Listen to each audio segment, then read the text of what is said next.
Peter and Tony, you were just talking to us about the current landscape in Australia. Fascinating. Can you share some of your perspectives?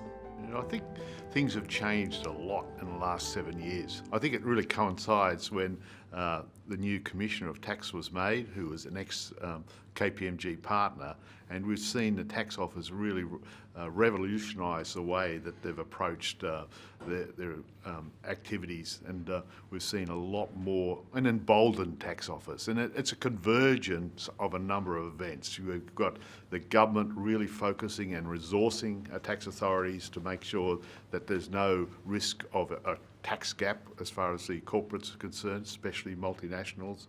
We've seen the government introduce a number of legislation well in advance of BEPS. We've had our MAL, which is anti-avoidance legislation associated with PEs, a diverted profits tax, and then we've seen a series of court decisions always pretty well favouring the Tax Office. So the Tax Office, as far as they're concerned, can do no wrong, and we're seeing this reflected in the way our clients are dealing with the Tax Office.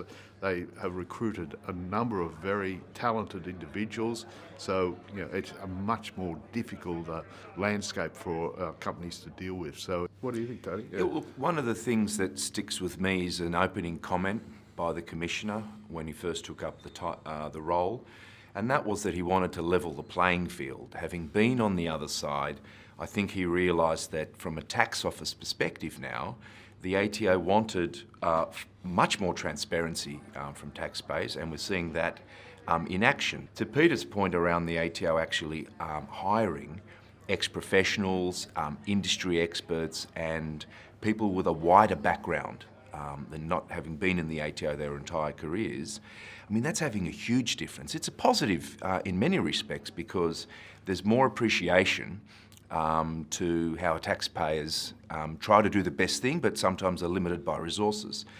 But we're also seeing a much more advanced level of thinking and even more insight on technical issues. And I think taxpayers, the main message from me, and I think Peter's summarised it very well, is you do need to be ready for a much higher level of scrutiny.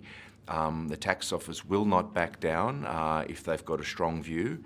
And certainly the compliance level in Australia, new transfer pricing rules, Peter's mentioned some of the guidelines around financing, inbound supply chain, and some of the other legislative changes mean you do really need to stay on top of all these changes and be prepared for a discussion with the tax authority that you don't always find in other jurisdictions.